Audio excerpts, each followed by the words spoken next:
Good afternoon, everyone. Thank you for coming and being here for the first lecture in the Bill Lane Center and the History Department's his series on the history of the American West. I'm Catherine Oliverius. I'm a professor of 19th century U.S. history in the History Department here at Stanford. I am absolutely delighted to be here with Mark Brilliant, who he's told me to keep his introduction very, very short, so I will do this. Okay, so by way of a very brief introduction, please join me in greeting Mark Brilliant, an associate professor of history and American studies at UC Berkeley, up the road. Brilliant is a brilliant 20th century historian focusing. You must get that joke all the time, I'm sure, actually. But I was hoping for something more original. Oh, you wait. Is a brilliant historian focusing on political economy, civil rights, education, law, and the West. His first book, How the Color of America Has Changed, won many prizes and was also shortlisted for the Frederick Jackson Turner Award from the Organization of American Historians, and it won the Cromwell Book Prize from the American Society for Legal History. Mark is currently at work on a new book entitled From School Bus to Google Bus, A New Politics, a New Economy, and the Rise of the New Gilded Age. And his talk today will examine the intersection of high tech, shifting political ideologies, and rising income inequality in California in the late 20th century. So we can't wait to learn more. And with that, please over to your brilliant talk. Thank you. Yeah.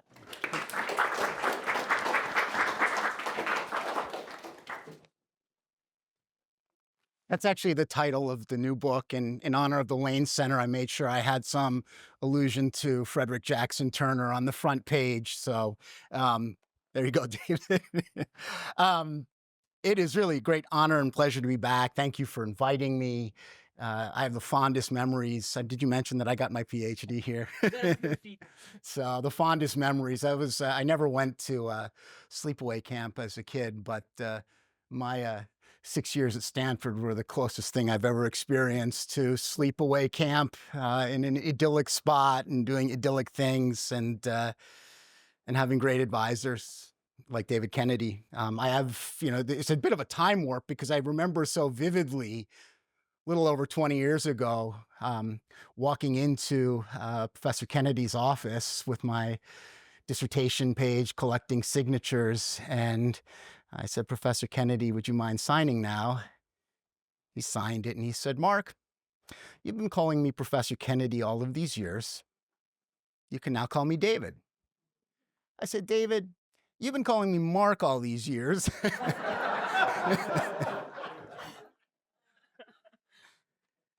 Anyway, it's awesome to be back. When Catherine and I were discussing the possible dates this past summer for this talk, I emailed her about the date that we settled on. And I said, "I suspect Trump's re-election will be the talk of the town."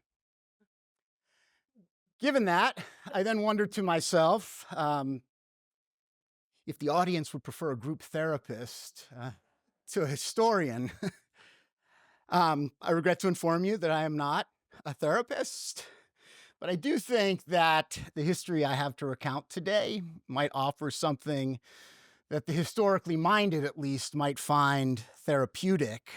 Just to say, a kind of rear view mirror for us to peer into the past that I believe helps shed some light on what's happened just a week ago. In the process of peering into this rear view mirror, we might see a bit of ourselves in it, by which I mean simply California's contribution to some of the very forces that have helped fuel the rise of Trumpism, even if California has never cast an electoral vote for Donald Trump himself. In April of 2023, Ezra Klein described California as a land of contrasts. What he had in mind was the state's, and I'm quoting him here, staggering wealth and world-remaking tech companies on the one hand, amidst its immense income inequality on the other hand.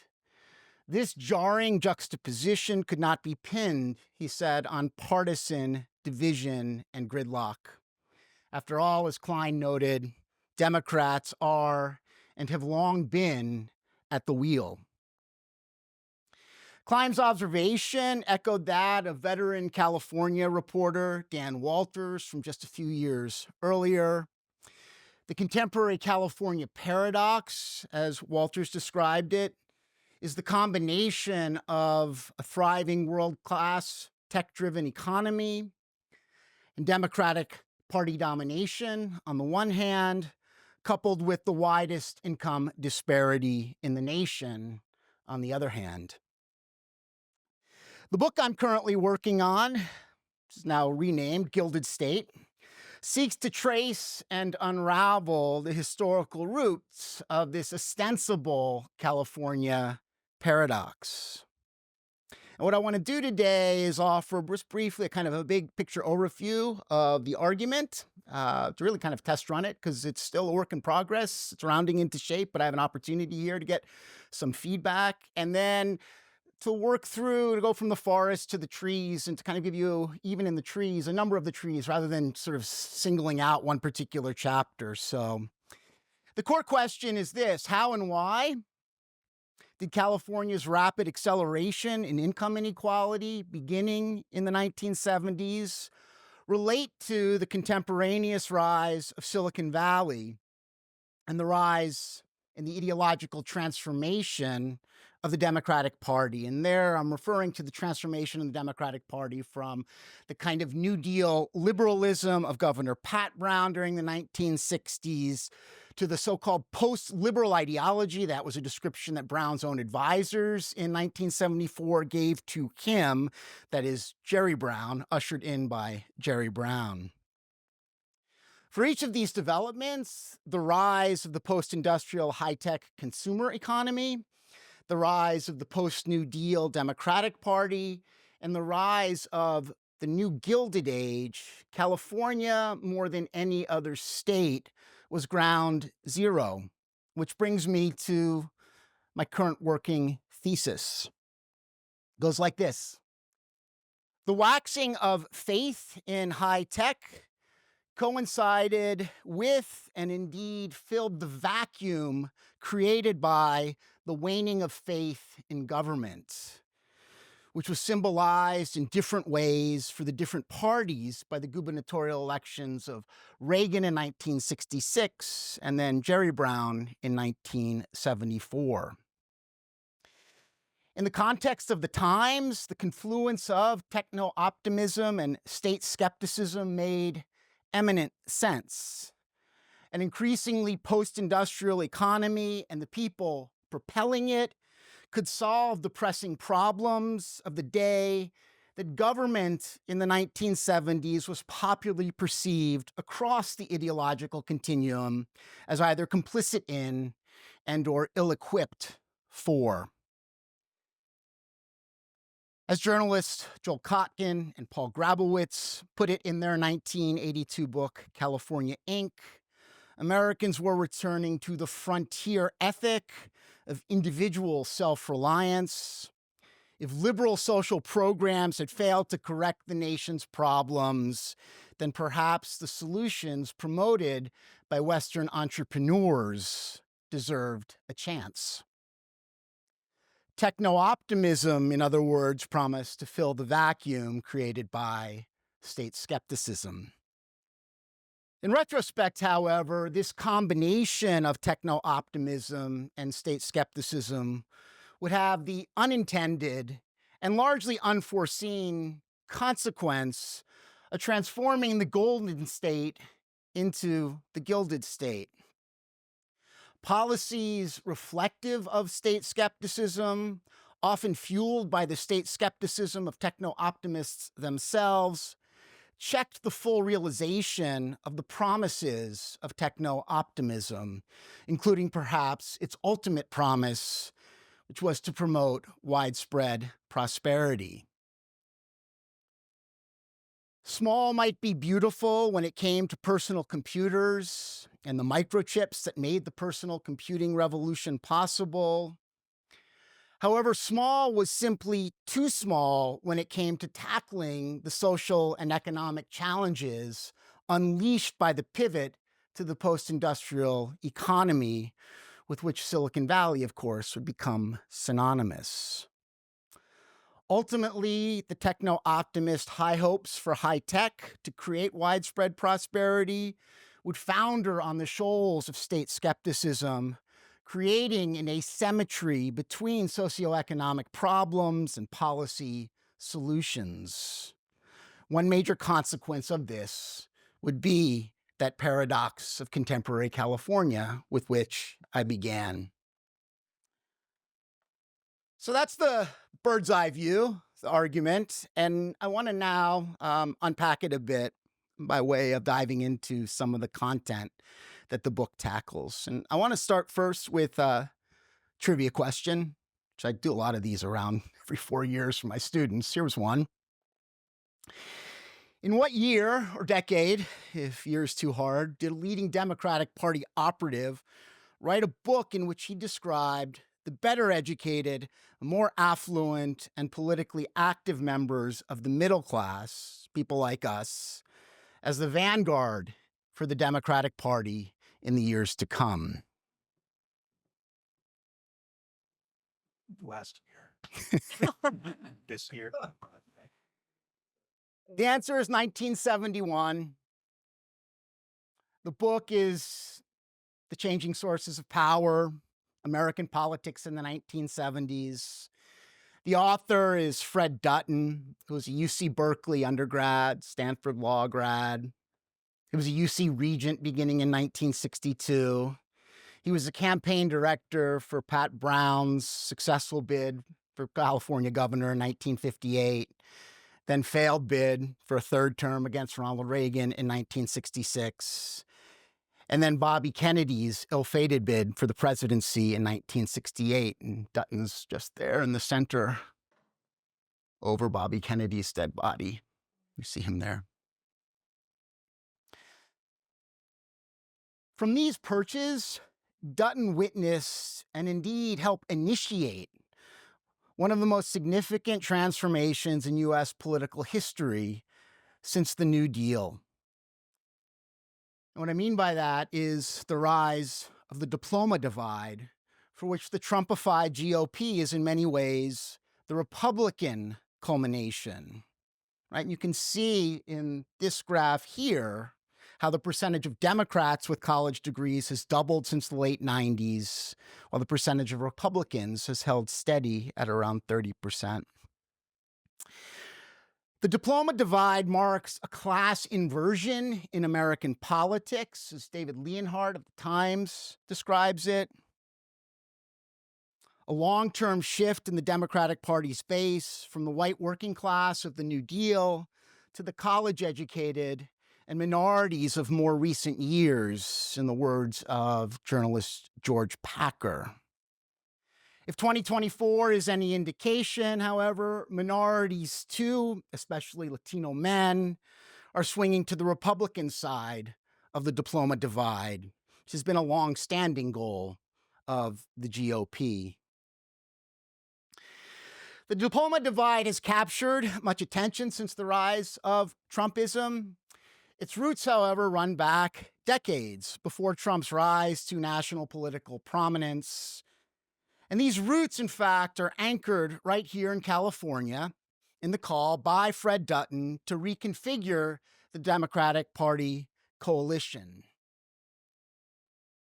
Dutton had very good reasons for issuing that call, even if in retrospect we might shake our heads and rue it. On the one hand, as campaign advisor for Pat Brown's run for governor in 1958 and 1966, he witnessed what he would describe as the splintering of the Democratic base. That base had helped elect Pat Brown to the governorship in 1958, but then abandoned him for Ronald Reagan in 1966.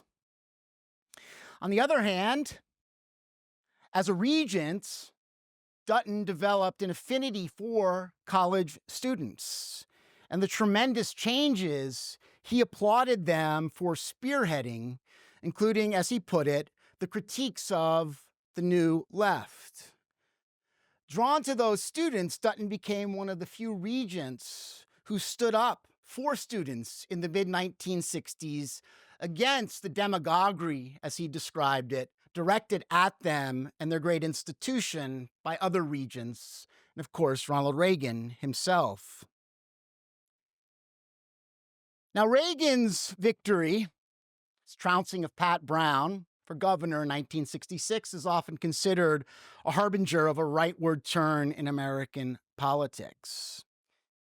And it was between Reagan's victory and the lessons Dutton learned in that victory or defeat for him, and RFK's assassination, Nixon's trouncing of Humphrey. It was during those years that that Dutton wrote the lion's share of Changing Sources of Power, even though it would come out in 1971. In it, Dutton declared that the New Deal coalition was fragile and fading as organized labor's rank and file abandoned ship. But Dutton shed no tears over this. On the contrary, he welcomed it. Indeed, when Dutton peered into his political crystal ball in Changing Sources of Power, he did not anticipate what he described as a simplistic surge to the right, which might seem strange given his front row seat to the rise of Ronald Reagan. But instead, he believed that out of the ashes of this defeat, there would rise like a phoenix, a new Democratic Party. The white working class Democrats who had once been the core of the New Deal coalition but swung to Reagan in 66, or Nixon and Wallace in 1968, these were, as Dutton described them, the party's past. They were the rear guard. They were the principled group, these are his words, arrayed against the forces of change that stood on the side of things like ending the war in Vietnam, cleaning up the earth, and advancing various rights revolutions, including the civil rights movement. By contrast, the white-collar sector, as he described it, the better educated, more affluent suburbanites that the college students he had an affinity for would become, these were, in his words, the party's vanguard. They were future-oriented. They were ushering in his words, a post-industrial economy of knowledge workers. And they would, over time, help bring Dutton's vision to fruition, setting Silicon Valley down a path of becoming increasingly democratic from the 1970s forward. If you see here, 3 of the 7 fastest growing Democratic counties in the US since the 70s were in and around Silicon Valley. The state would follow suit, as you can kind of see from the shift in the 70s from largely red to largely blue with respect to who's elected into statewide office in California. It's also worth noting that Democrats have been majorities in both the California State Senate and Assembly every year since 1970, with a 2-year exception in each case in 1995 and 1973 for the Senate. Even in the cases of the elections of Duke Majan or Pete Wilson, the only thing that made a difference in that election was the 2-to-1 vote they received in Orange County. Otherwise, Bradley would have been governor or Dianne Feinstein would have been governor. Dutton's Changing Sources of Power hit the bookstores in the same year that electronic news coined the term Silicon Valley to describe what had long been known, of course, as the Valley of Heart's Delight. Santa Clara Valley, one of the world's great fruit orchards, was transforming into the nation's fastest growing county with the world's fastest growing major city, San Jose. In 1976, the New York Times described the revolution in Silicon Valley as an industrial event similar to Andrew Carnegie's harnessing of cost-cutting in steel a century ago. Thanks to those tiny chips of silicon, the Times wrote, a future of almost unlimited consumer products and markets was at hand, including these kinds of consumer products. 1978, Time magazine announced the arrival of the computer society, more accurately, the arrival of the personal computer society, as a computer technology that had long been so central to waging the Cold War was now migrating into the more lucrative consumer sector. Time hailed the almost limitless range of new products and services that the miracle microchips made possible. A great new job market was coming, Time cheered, and its products promised to make us wiser, healthier, and happier.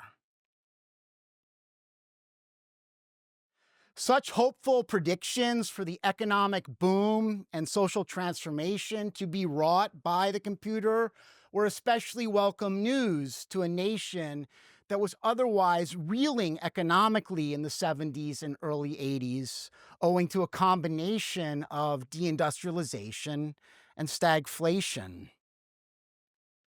The less hard hit than the upper Midwest, the Rust Belt, deindustrialization was very much a part of and gripped California, including this 5 million square foot GM plant in Fremont in 1982. It opened up in the early 1960s. Today, does anyone know what it is? It's the Tesla plant, exactly. In between, there was a joint venture with Toyota and UMI for a number of years. If you ever see the movie Gung Ho, it kind of speaks to that moment with Michael Keaton. The Industrial Revolution, it seemed, had run its course, but a new post-industrial revolution in microelectronics was at hand, declared Steve Jobs in 1982. And that post-industrial revolution, he continued, was transforming the world from an industrial society to an information society. This was the next American frontier, as then Harvard and now Berkeley economist Robert Reich put it in his 1983 book by that title. And in it, it would be knowledge workers. I think later he referred to them as symbolic analysts who would be the pioneers on this new frontier. In the words of one California venture capitalist, this is still the frontier. It's still the frontier. It's like Frederick Jackson Turner revisited substitute computers for land. A 1983 Washington Post article captured the high hopes for high tech, declaring that, quote, high technology employment could replace jobs lost in basic industries.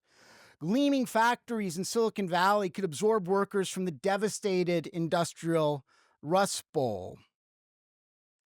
The burgeoning high-tech consumer economy was now promising to do for manufacturing jobs being lost to deindustrialization what manufacturing jobs in a previous generation had done for agricultural jobs that were lost to mechanization and just greater productivity.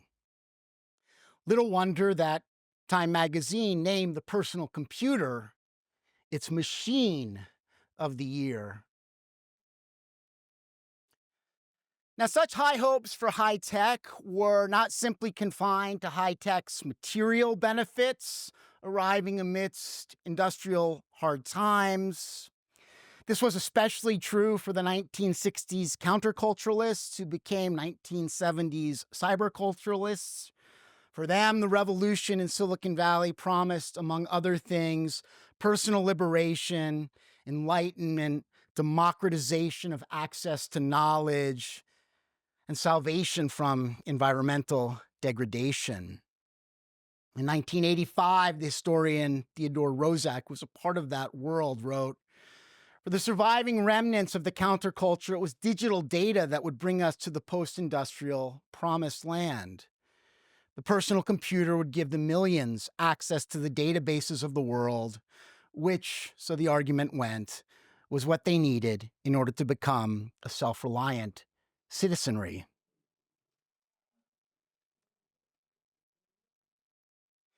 Few individuals embodied this particular high hope for high tech better than Stuart Brand, creator of the Whole Earth catalog, first published in 1968. The Whole Earth catalog showcased a variety of tools to enhance personal power. And those tools included things like old-fashioned implements, but also, if you peruse its pages, some of the newfangled tools, including some very expensive, even by our standards, personal computers. The Whole Earth catalog championed the power of the individual to conduct his own education, as it put it, and to shape his own environment. And this stood in marked contrast with and was much preferable to the traditional, impersonal, I'm quoting it here, remotely done institutional alternatives, namely government, big business, formal educational institutions. In 1972, Stuart Brand hailed the coming of computers to the people to be the best news since psychedelics. I know you get that one, Charles. That same year, 1972, the Portola Institute, located in Menlo Park, which was the publisher of the Whole Earth catalog, launched the People's Computer Company. Its goal was to teach people how to use personal computers as tools for personal liberation, to, as it says here, to free people. The individualism and anti-institutionalism reflected in the Whole Earth catalog and People's Computer Company meshed well with the vision for a post-New Deal Democratic Party and politics and coalition that Fred Dutton spelled out. Indeed, just as Dutton was pushing for a new Democratic Party constituency, so too was he pushing for a new Democratic Party philosophy, a philosophy that would, in his words, cast a chastened eye on the welfare state, viewing it as a manipulative bureaucracy primarily concerned with blue-collar whites. From Dutton's perspective, solutions to social problems could not continue to be packaged, and these are again his words, as more and more governmental programs that would only lead to bloated bureaucracies, to burdensome taxes. In short, a post-New Deal Democratic Party coalition necessitated a post-New Deal Democratic ideology. And for Fred Dutton, like Stuart Brand, techno-optimism commingled with state skepticism.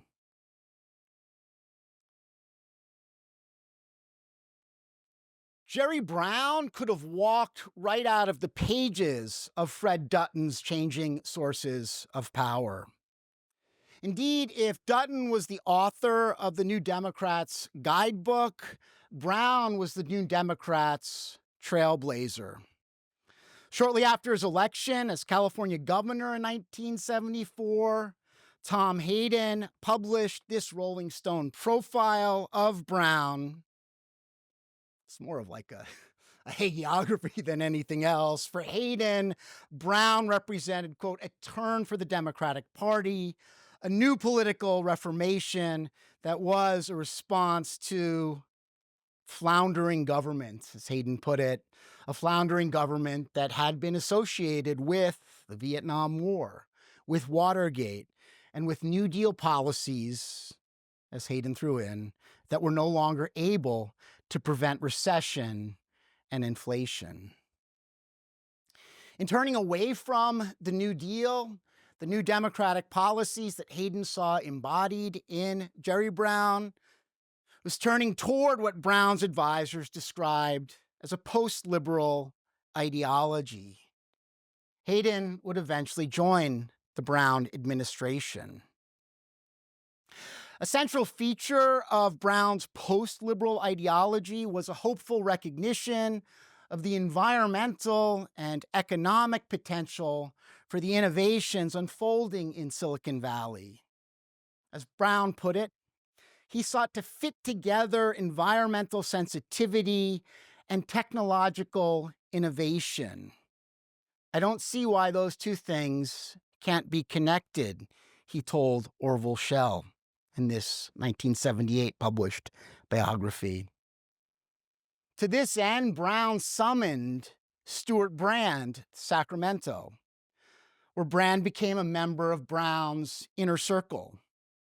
Brown was particularly fond of how Brand sought to cultivate, as Brown described it, a connection between technology and the environment. The affection between the two men was mutual. The revolution was over, Brand exclaimed about Brown's election. After all, he continued, what was the point in being an outlaw when somebody like Brown was in power? Somebody Brand understood to be fascinated with technology and intent on cultivating a culture of cottage industries in which, as Brand put it, computer hackers could change the world. With this in mind, the Brown administration opened the Office of Appropriate Technology, or OAT, whose goal was to stimulate technologies which are less harmful to the environment. Right? This grows right out of Small is Beautiful, E.F. Schumacher. OAT also promised to promote efforts to improve what it called technological literacy in California, including in its schools. Quipped one OAT staffer, the info junkies are really into appropriate technology. Writing in the pages of Esquire magazine in 1978, the journalist Richard Reeves described Jerry Brown as the only major American politician to have a real grasp of the implications of communication technology for the future of the planet. Brown would describe those implications as no less than an information revolution comparable to, if not surpassing, the Industrial Revolution. As Brown moved into his second term, he increasingly focused on the information revolution's economic as opposed to environmental potential. He faced criticism for that pivot, and to those critics who accused him of forsaking the health of the planet in favor of the wealth of Silicon Valley, Brown retorted, if you really want to persuade people to get behind a certain environmental program, you have to be able to convince businessmen about it. To this end, Brown began to speak of the need to reindustrialize America. In California, according to Brown, this translated to setting the state down a path whereby it would retain its industrial edge, developing the new technologies for the future decades. Beyond California, Brown was often fond of speaking about the way, especially when he was running for a second and ill-fated term for the presidency, a second bid for the presidency, spoke about Silicon Valleying America. Echoes of that you can hear in Ro Khanna, who was listening to us, who was driving down from Berkeley today in a podcast. In 1980, Brown created the California Commission on Industrial Innovation, whose members included a young Steve Jobs. The challenge of foreign competition and industrial obsolescence, declared that commission in its final 1982 report, requires that our genius for technological innovation, winning technologies, becomes the guiding concept of the next decade. Brown's commission reflected the importance that Brown was fond of ascribing to what Brown would refer to frequently as the 3 C's, which had replaced the 3 R's: computing, calculating, communicating. Education in the 3 Cs was essential to responding to a job growth rate in high tech during the 1980s that was predicted to be twice that of California's overall job growth rate. Brown also looked to his commission to help ensure that the high-tech sector didn't follow the path that everyone was watching the automobile industry follow at the time. For Brown, the future of America and the future of California was tied to the ability, as he put it, to store, retrieve, and transmit ever greater amounts of data at ever higher rates of speed. The technology, he said, is coming, and I'm going to do what I can to make sure that America takes the leadership position and that California takes the leadership within America. Now, Brown might have been an early adopter, at least among politicians, but he was hardly alone. The same month that Brown's Commission on Industrial Innovation published its Winning Technologies report, the House Democratic Caucus's Special Task Force on Long-Term Economic Policy released a very similar report called Rebuilding the Road to Opportunity. The report noted the technological revolution changing the nature of the American economy. Propelling that revolution required considerable national investment in basic and applied research, in developing brain power. Scientists, engineers, technicians needed to generate technological innovation. And this was, the report contended, especially imperative in the face of new technologically advanced, aggressive centers of economic power and resources that were emerging across the globe and that had begun to knock the United States off its post-World War II pedestal as the undisputed economic leader of the world. Democratic politicians who looked to turn high technology into a vehicle for maintaining America's economic power in a post-industrial world became known as Atari Democrats. They referred to themselves as neo, meaning new, liberals. They would soon be joined by Ronald Reagan. In his 1983 State of the Union address, he celebrated the pioneer spirit that made us the industrial giant of the 20th century, and which he said was now opening up the frontier of high technology.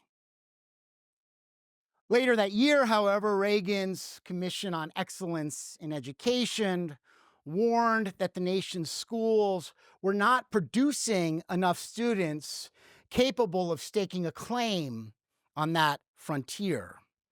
Instead, America's schools were churning out a rising tide of mediocrity, as A Nation at Risk put it, failing to teach students what was required for success in the information age. Now, one did not have to look too far to understand how and why the technological demands of the economy were starting to race ahead of the education of so many of its students. Just a few months after Time announced the arrival of the Computer Society, it announced the arrival of another California original and export, the tax revolts. The techno-optimism and state skepticism that had been swirling around one another over the course of the 1970s began to collide. Policies reflective of state skepticism, like Prop 13, fueled by the state skepticism of techno-optimists themselves, would check the full realization of the promises of techno-optimism at precisely the moment that those promises and what was required to fulfill them were emerging. Journalist Daniel Shore had any number of statements like this one from Brown. This is with an interview with William Buckley in 1975. The idea that on the limits of liberalism, obviously Buckley ate it up. The idea that government has some omnipotence or omniscience is completely absurd, Brown said, counter to all the thinking that went into this country. There is an overblown rhetoric, an overblown expectation that if there is a problem, there must be a program to solve it. It's almost verbatim out of Dutton's Changing Sources of Power. Shore could have pointed to this or any number of other Brown statements to make the claim that he made just after Prop 13 and the national tax revolt that it sparked. Shore wrote, Brown, having helped sow the anti-bureaucratic wind, is now reaping the windfall. California, for once, is not a case of isolated zaniness, but a symptom of national alienation with bureaucracy, stimulated by politicians who run against the governments they want to lead. Fellow techno-optimist Stuart Brand shared Brown's state skepticism. This is, the Whole Earth Catalog was replaced by Coevolution Quarterly, and SB means Stuart Brand. This is just a quick review of a book called Cutting Back City Hall, in which Brand writes, I don't know about your town, but my city government is fat, grossly overfunded. As a result, it is arrogant, unresponsive, greedy, and stupid. It has no reason to be clever or careful, and citizens feel no reason to be involved at all, and the situation just exacerbates itself. For Tom Hayden, Prop 13 reflected, quote, a deepening of populist skepticism toward all institutions, and he viewed that as a logical extension of his own New Left's legacy, as well as he put it, legitimate public fear of more governmental bureaucracy controlling lives. Prop 13, he added, marked the death knell of New Deal liberalism. The New Deal era of big government spending has ended, Brown declared in 1980. So where then would government revenues come from now that government can no longer count on tax dollars to supply capital outlays that were necessary to do all of this winning technology? That's a question that Brown asked. Yesterday's innovations were financed by the federal government. What about tomorrow's innovations? How will they be financed? He wanted to know. He answered that in his speech to the Democratic National Convention in August of 1980, which he delivered, of course, after having failed to secure his party's presidential nomination. This is a bit wonky, but this is what he said in answer to that question. There are $650 billion in deferred wages earned by the working men and women of this country. This is the single most significant source of investment capital for the decade of the 80s. It is larger than the budget of the federal government, and it will grow to nearly $3 trillion in the middle of the next decade. We must devise some creative way, consistent with sound investment policies, to ensure that these funds rebuild and revitalize America, right? To tap pension funds to replace tax dollars. No doubt, Brown's plan was informed by the ways in which venture capital disbursements were exploding in the second half of the 1970s, thanks to a combination of the Democratic Party's cutting of capital gains taxes in 1978 and the Carter Department of Labor's relaxation of the prudent man fiduciary standard for pension fund managers. With these changes, pension funds began to flow into venture capital, which in turn flowed into burgeoning Silicon Valley companies. Brown was thinking along those lines. He was probably thinking, too, in an inflationary context. Pension fund managers were really concerned about keeping up with and outdoing inflation, and so therefore pursuing riskier asset classes might have been the way to do that as well.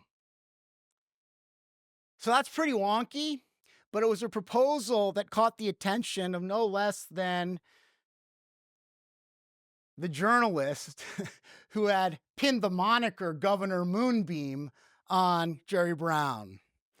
The more I see of Brown, wrote Chicago Times columnist, Sun-Times columnist Mike Royko, the more I am convinced that he has been the only Democrat in this year's politics who understands what the country will be up against in the future.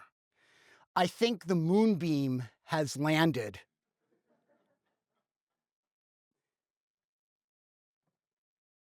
While Governor Moonbeam was touching down, the public schools of San Jose were crumbling. In 1983, the San Jose Unified School District declared bankruptcy, becoming the first district in the United States to go bankrupt since the Great Depression. Thus, just as the skills-biased technical change in the economy that was emanating out of Silicon Valley was demanding an increase in better educated, 3 C's educated students, passage of Prop 13 hit. The Washington Post puzzled over the irony of a bankrupt public school system located in the heart of Silicon Valley and in the midst of California's and the country's growing calls for a more educated workforce. It wrote, probably nowhere in America is there a greater disparity between private affluence and declining public services as in Silicon Valley. Robert Reich, my good friend Robert Reich is here, and my colleague is Robert Reich. I always get the two confused. They get each other confused. Robert Reich noted in 1983, it is ironic that both California and Massachusetts, the 2 states that have most successfully parlayed first-rate educational systems into regional centers of skill-intensive industries, have now succumbed to tax revolts that starve the sources of the skilled workers these industries will need in the future. Massachusetts, of course, followed suit, had its own version of Prop 13. Peering into California's technological future just the year before San Jose schools went bankrupt, SRI International authors of this report fretted, perhaps the most serious problem of the new information era is the conflict between the demands of an increasingly technically oriented economy and the current pattern of reductions in state support for education. As that fear was coming to fruition in San Jose, one of the report's authors warned in an interview of a future of, quote, great wealth and luxury alongside great deprivation and poverty. A future of the information haves and the information have-nots.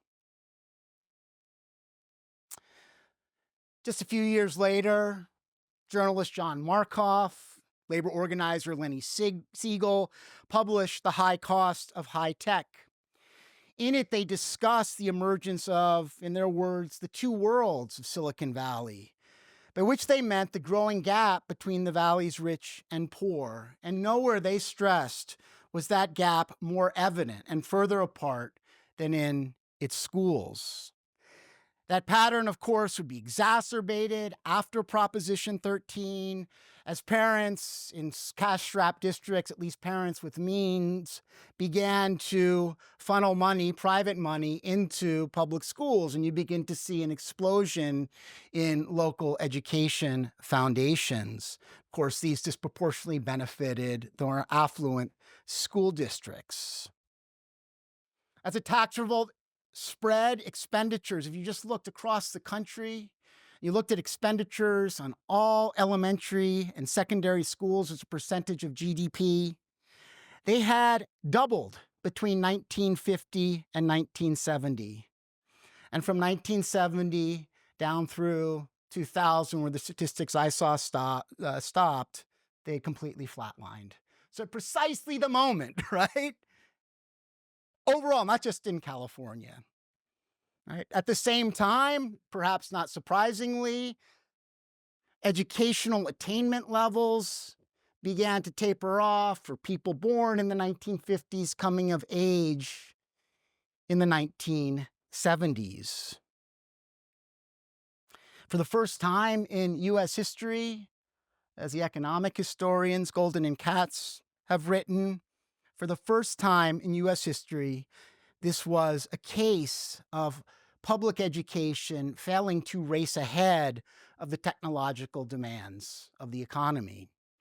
For those who managed, therefore, to acquire more education, who weren't on the flatlining curve of educational attainment, but managed to be on a rising curve individually, for those who would acquire more education, there would be a growing wage premium, which of course translated to a widening diploma divide and the accompanying widening class divide, right? As the number of jobs, the percentage of jobs is growing for people who require college education, the wage premiums is just disaggregated by gender.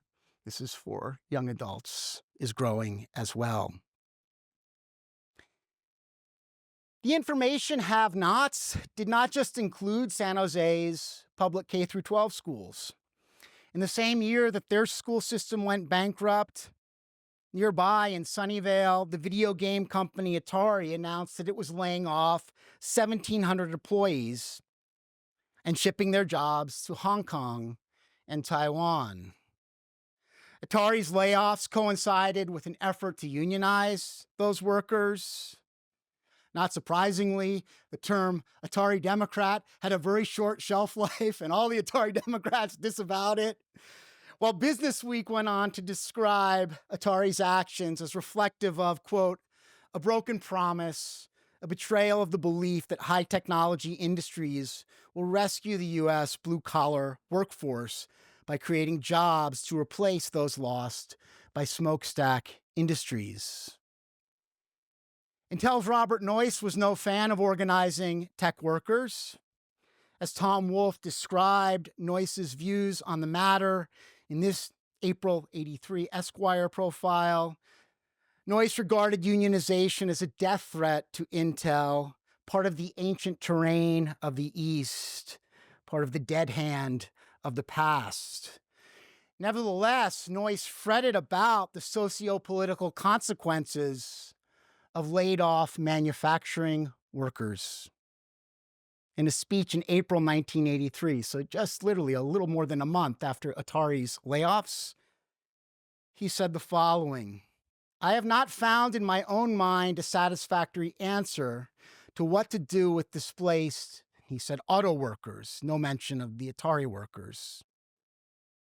We don't need them to build automobiles, and government programs to retrain them have been uniformly disastrous in this country.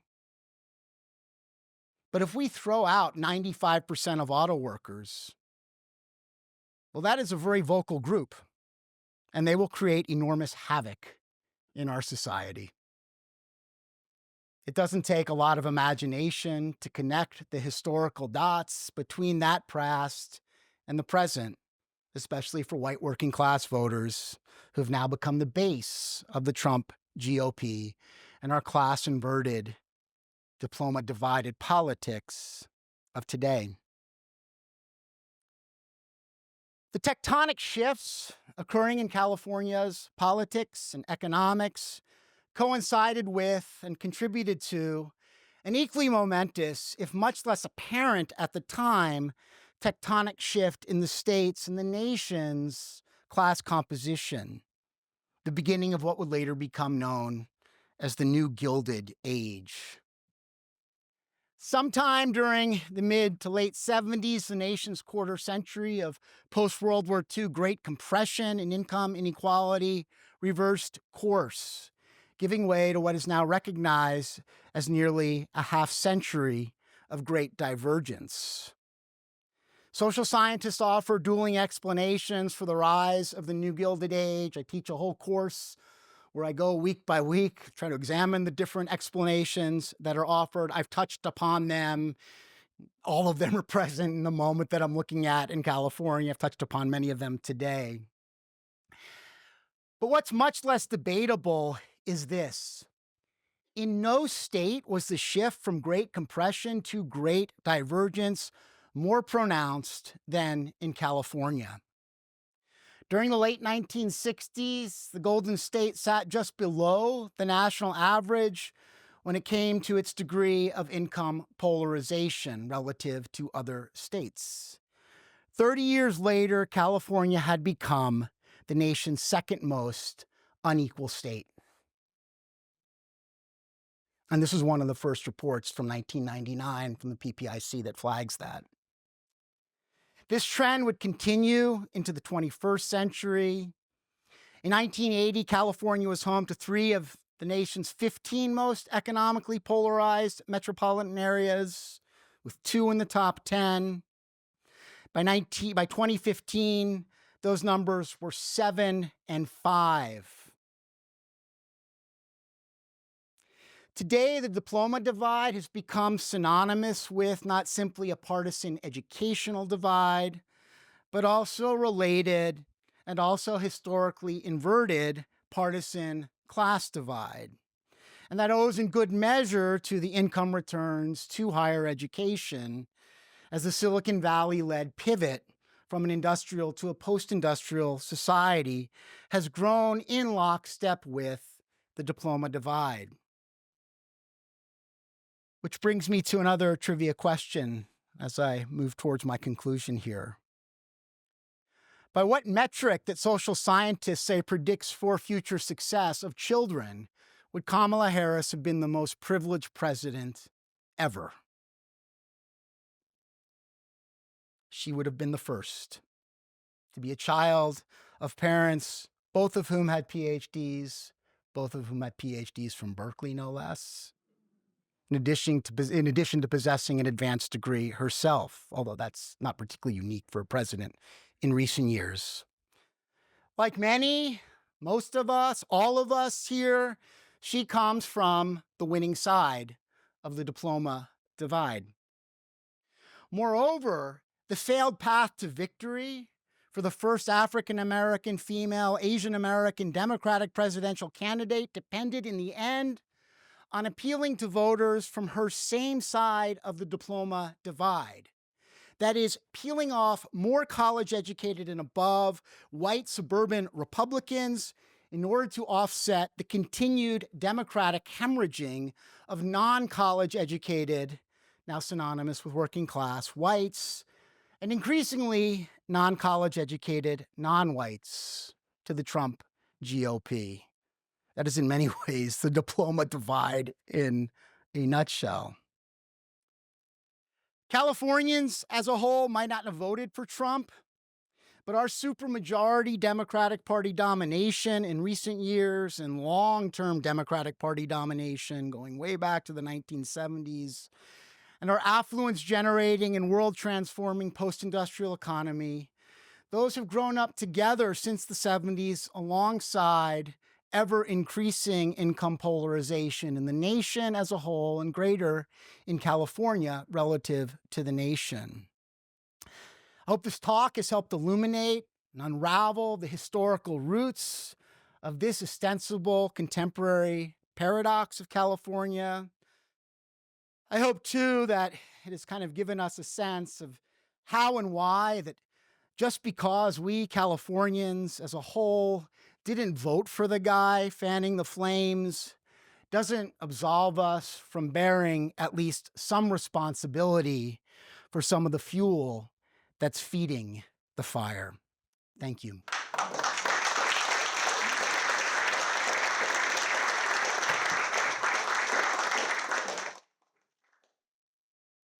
And this, by the way, is our governor's response, right? His response the day after was a special session to Trump-proof California. From, I guess, most of California. How do you unwind this? Would you? Oh, you're asking me to be prescriptive? I'm just diagnostic. I'm a historian. Your guess is as good as mine. We can have beers and talk about it. I think based on your historical analysis, particularly the epistemes that guided, particularly the notion of like, well, we can just enable them to be self-governing citizens. I mean, this is formed by a particular epistemology. Presumably that epistemology has had developed alongside a kind of cultural history of the cultivation of selfishness. So, given that you are a historian, you know the historical trajectories of these epistemologies, how would you undo that?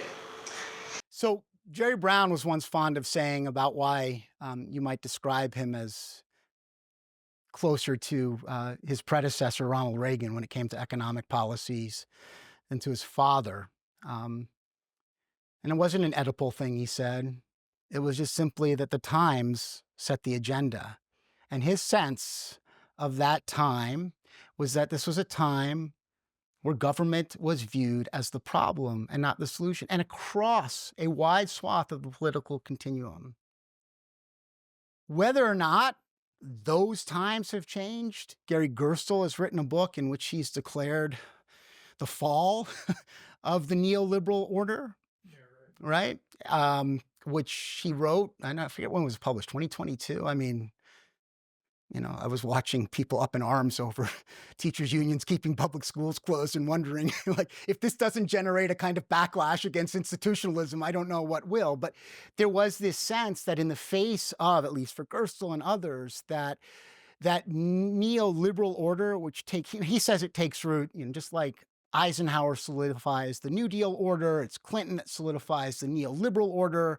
I think he wrongly pins too much responsibility for the rise of neoliberalism on Republicans.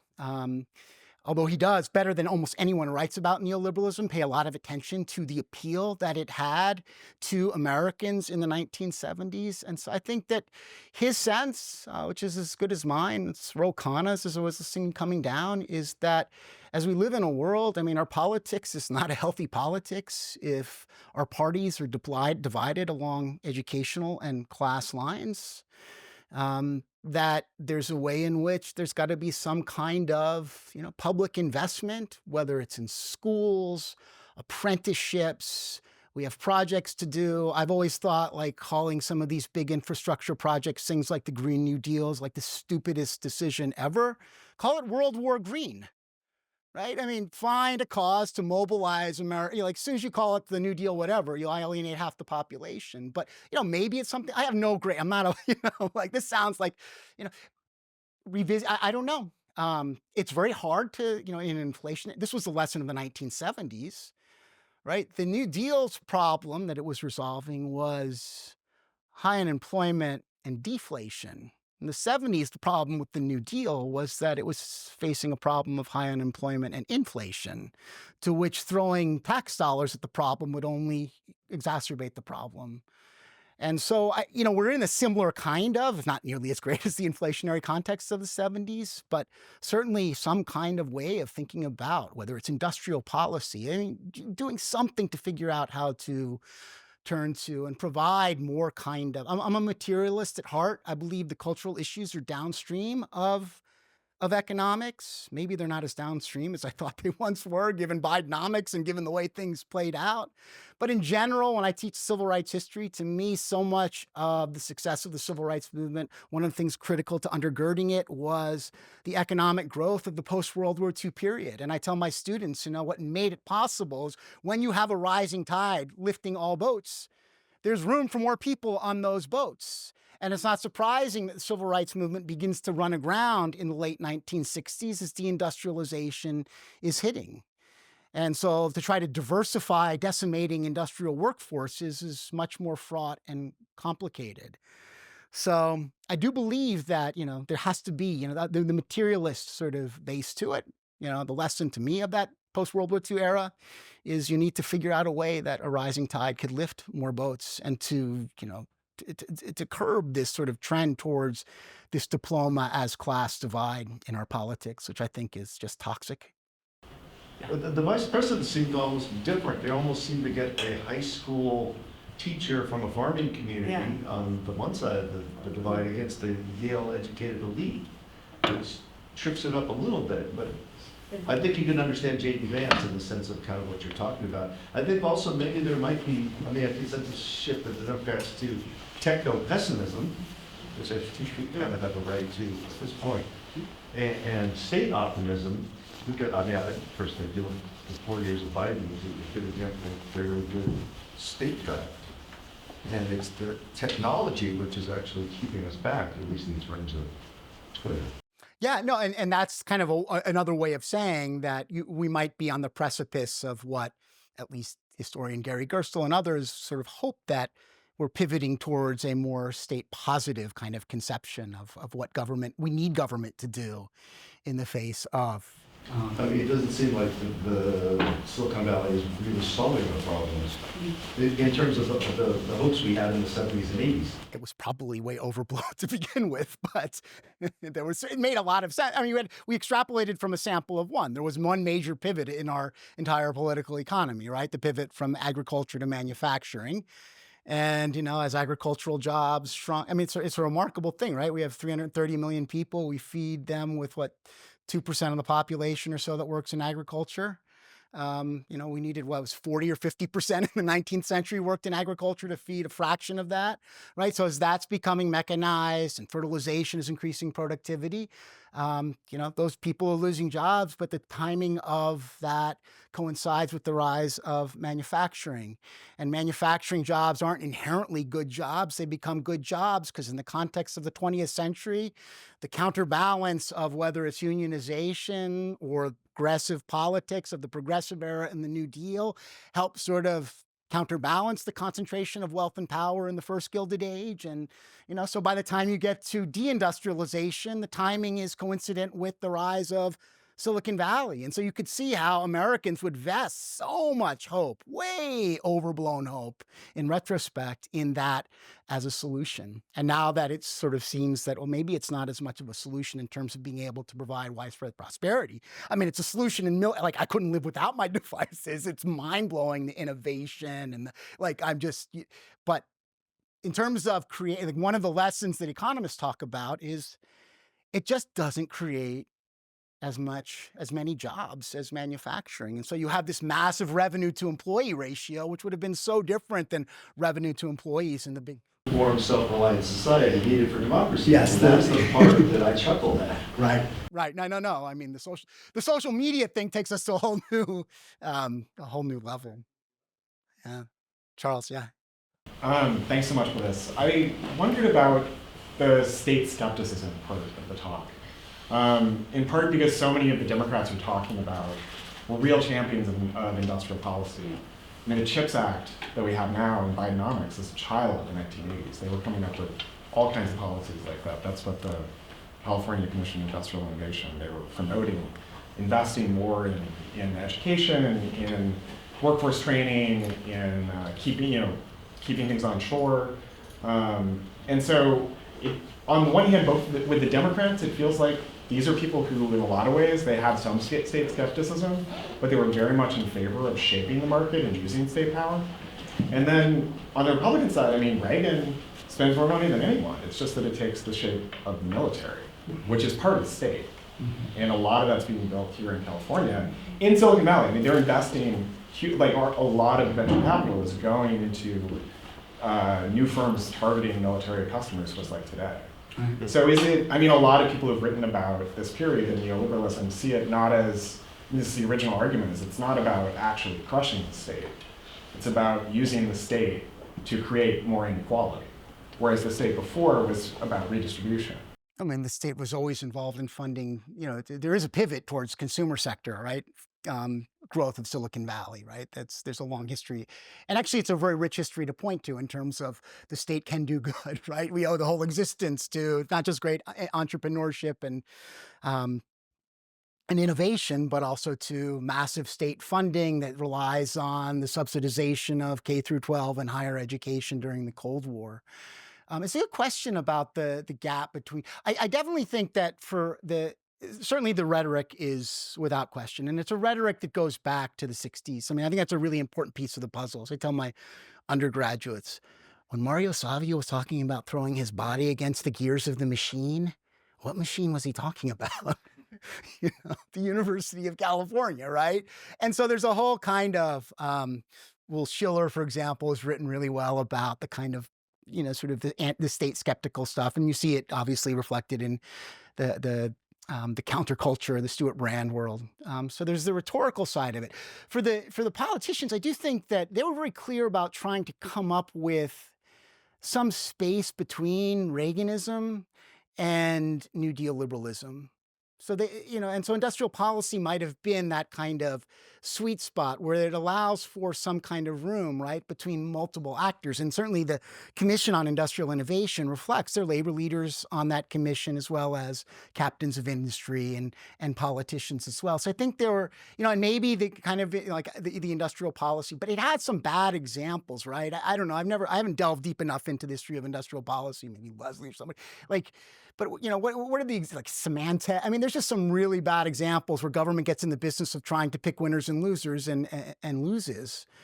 I don't know how much of our pension obligations today owe to the fact that our pension fund managers, once they had those fiduciary standards relaxed and they could invest in riskier asset classes. And I get why they needed to do that because, my most Marxist colleagues, they have no idea what's in, in the UCRP fund. All they look at is the return on investment, right? And when the return on investment is not keeping, like it's a 30-page document, as I show my students, into the 10-point font with do you have any idea which of these is socially responsible, blah, blah. No, they just care about the return on investment. And so those pensions, they were under a lot of pressure in the 70s.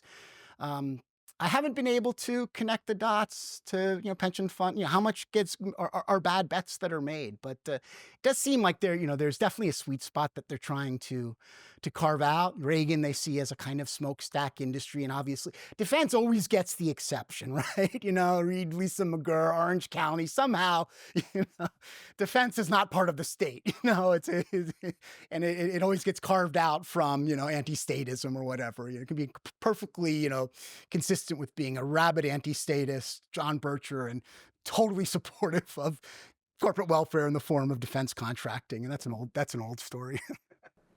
In the back, yeah.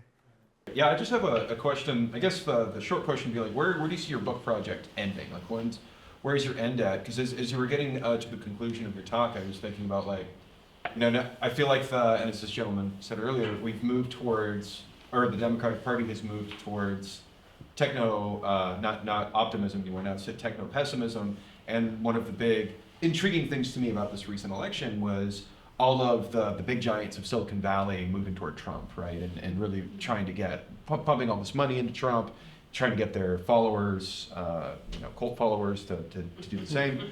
And so there seems to be some shift happening there at the end. And of course, this isn't to say like, do you end with predictions? But I'm just curious, like where your project ends, where you say like, and that's all we can, that's the logical endpoint of this story. So I don't want to make the mistake that Gary Gerstle made, where he writes a book where he predicts the end of something that's changing right as he's writing. Maybe neoliberalism isn't dead. I'm not sure about how far I'd press the techno-pessimism. I mean, if you listen to Ro Khanna and others, I mean, there's definitely this idea that part of, the CHIPS Act is part of the reshoring manufacturing, but in this, absolutely for national defense purposes, obviously the cutting edge high-tech space, right? TSMC chips that we need. Ro Khanna speaks all the time about moving Silicon Valley kinds of operations. Jerry Brown's idea of Silicon Valleying America is, you can hear the same thing repeated by people like Ro Khanna. So I'm not sure, in around the space of what social media has wrought, we're hearing a lot of that. But in these other domains with respect to jobs, I still think it's there. In terms of when I'll end, I welcome any suggestions. My thinking right now is the 1999 PPIC report, which is the first thing that really flagged that we've had this incredible run-up in income inequality in California that outstrips the run-up that's going on in the country as a whole. It's the first one to recognize that. So maybe it ends there, and then there's just a kind of epilogue where no one will hold me accountable for anything I say because I'm not bound by the same rules of evidence, I hope. Yeah, question, and then I'll. This is really fascinating. I just have a question. I'd like to hear your viewpoints a little bit more on whether there was tension or alignment going all the way back to the late 60s in, on the one hand, the movement for government skepticism and techno-optimism leading to a more libertarian kind of neoliberalism on one hand, but on the other hand, what you described as one reason that Democratic leaders kind of bid farewell to the white working class because they saw them as opponents to any oriented an expansion of social rights, kind of rights for different groups. And the reason I'm asking this is I think as we look later in the 80s and 90s and certainly now, that's another area, just like industrial policy, where the government has really become, use a lot more government power to try to expand rights for different groups. And so what was the vision for those emerging democratic leaders back then for how they were going to expand rights for minorities and women and other marginalized people while having a more limited government that was less intrusive? Like, how were they going to accomplish that? Yeah, I mean, some of the solutions are not particularly costly solutions, right? The big one, of course, and Jerry Brown was great at it. I mean, the diversification of his staff was a top priority, and making the California Supreme Court or his administration, as Clinton would say later. So there is a kind of a pivot to, and in many ways, as the parties kind of coalesce with, I think, important differences, to go to Charles' point, around, kind of sense of, well, we need to limit regulation. Well, maybe we don't need to limit it so much, or we need to cut capital gains taxes. Well, maybe we shouldn't cut that much, we're arguing around the margins, around the kind of economic policies, and where they really start to distinguish themselves is around social policy, which, is not as expensive. I mean, a kind of example of an expensive social policy that everyone ran away from would have been school busing. I mean, we knew then, we know now that socioeconomic integration of students is beneficial across the board. But the idea, I mean, in many ways, it's probably the most idealistic of all social policies that will solve America's original sin and its legacy by putting kids on buses and moving them hither and yon. There's certainly a running away from that, a pivot towards, and I talk about, towards things like, no, let's not redistribute bodies. Let's just simply redistribute property tax dollars, which is, very wonkish and not exactly, it's harder to, to get behind. There's also a pivot, both California becomes the second state in the union after Minnesota to in 1991 to pass a charter school law. So there's a movement towards kind of opening up more market mechanisms in the public school space. So push for vouchers in California that doesn't get any traction, but charters does. So I don't know, maybe they're not as, they're certainly not the equivalent of the kind of big infrastructure projects, and the differences seem to be more aligned around things like the environment, same-sex marriage, women's rights movement, and affirmative action is a really good way to mark who is and who isn't a liberal at the time. So I think you see some of the contradictions of Clintonism, which has both the things you're kind of talking about, right? I mean, Clinton has that kind of, where you're kind of being civil rights oriented, but you're also getting rid of the welfare state and incarcerating criminals and stuff, right? I mean, that's definitely the criticism of the neoliberal Democrats, is that they forsake these kinds of more robust economic policies, and that's why Gary Gerstle and others see 2008 is this kind of wake up moment, then Occupy in 2009 or 11. So it remains to be seen where that goes. It's still very much, I think, up in the air in the back. Yeah. I wanted to ask more about the role of 1970s environmental sensibilities in this story that culminates with the tax revolt and the crumbling of public schools and the diploma divide.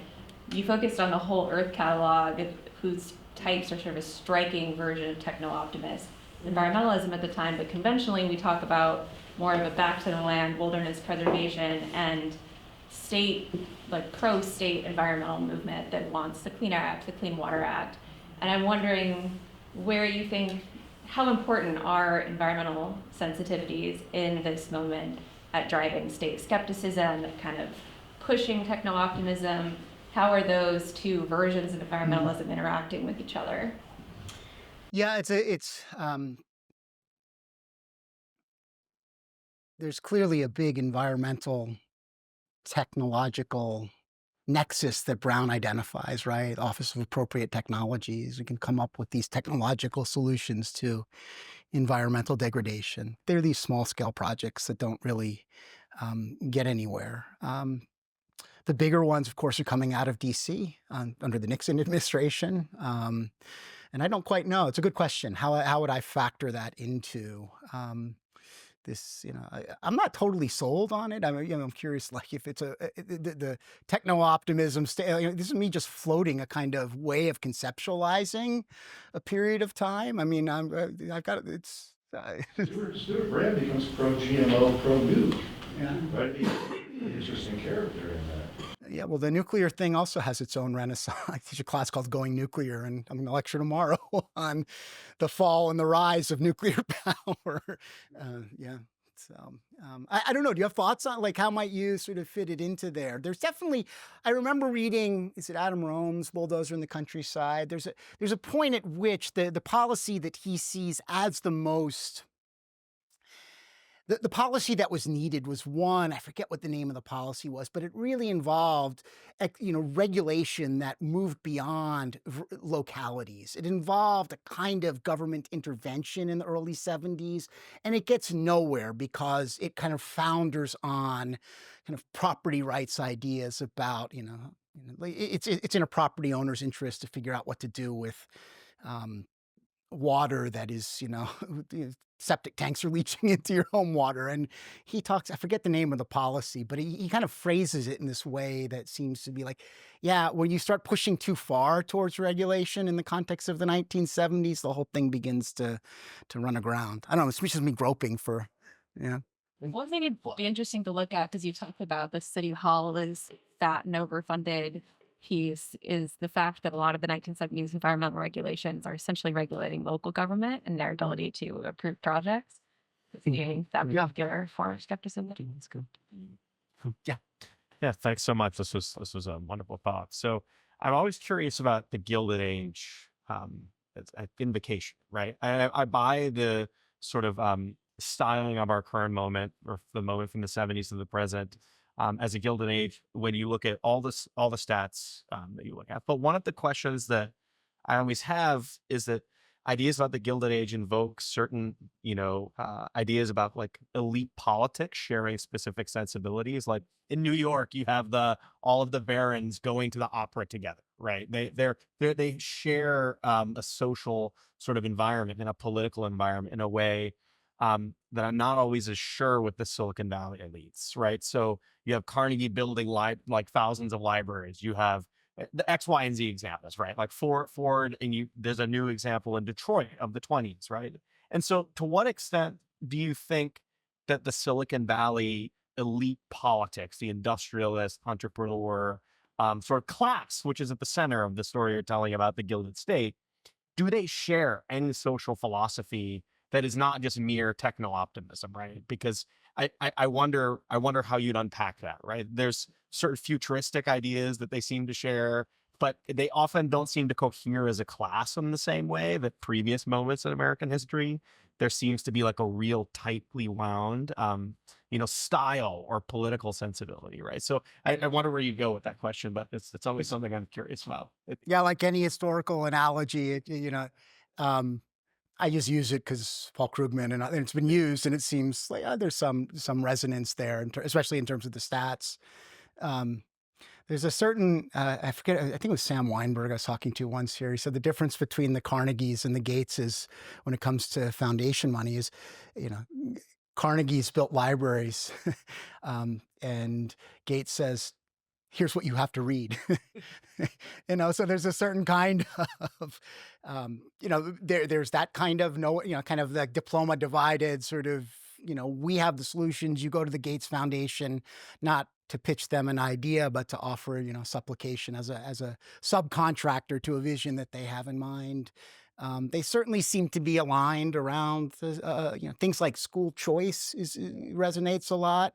And peels off a number of, the coalitions around that, and I write about that, are really complicated. It's not just simply, Republicans on one side, Democrats on the other side. But that's not from the 2000s.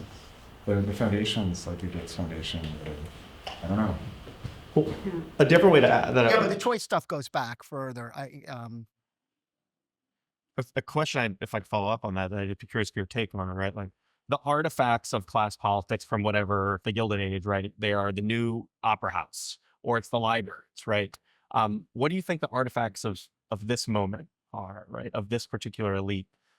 Like, right, because you go into a place like Palo Alto and it's strikingly just the most average place ever, right? Like, there's no style, there's no design. So, like, are the artifacts of a moment like this one where the artifacts are purely like the laptops and the devices that make these people rich, or like again, there's like seem to be like a lack of any. So I'm curious where you think about space exploration.